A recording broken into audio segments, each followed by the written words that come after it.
लेखा देह के गोराई बड़ुए, कहीं ऊंचा कहीं नीचा खाई बड़ुए।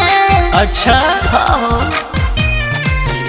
अरे दूध लेखा देह के गोराई बड़ुए, कहीं ऊंचा कहीं नीचा खाई बड़ुए।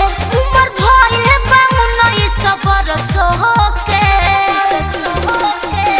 चुमक के चोट से त फाटता ओठ डाला, होली में तेल रानी सरस होके। अरे हट ना। चुमक के चोट से त फाटता ओठ डाला, ओही में तेल रानी सरस होके।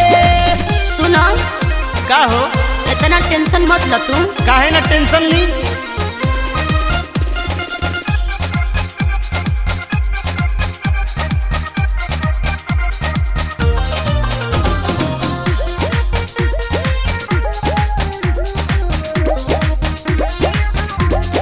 और सुना बॉडी पर रोजे मारला परफ्यूम हो, चेहरा को लागेला महंगा क्रीम हो। ई कौन ब्रांड हरे? हसब खाली अंग्रेजी चीज यूज करेलू, रानी हो फैशन ओवर यूज करेलू।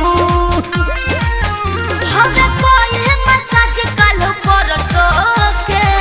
छू के देखी ता एकदम ना। चुमक के चोट से त फाटता ओठ डाला, ओही में तेल रानी सरस भोरे वाला होके। तेली। चुमक के चोट से त फाटता ओठ डाला, ओही में तेल रानी सरस होके। वो कैसन होला हो?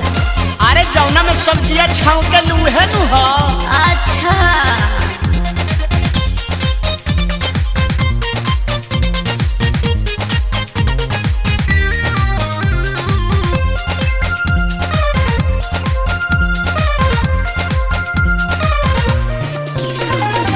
लागेला चार चीज देही हमें रोजे, एक बार मिलब सवाद लगब खोजे। ओहो तनी कहे कर देहिया गम पता। गम की अरुण बिहारी के जब शौक हो जाई, तो गोलू के संगे घूमल लक हो जाई। हाँ तो सुनो हमर बाटे मसीना भी शहर सोके। अरे जात के मोइबे का चुमक के चोट से त फाटता ओठ डाला, ओही में तेल रानी सरस होके। चुमक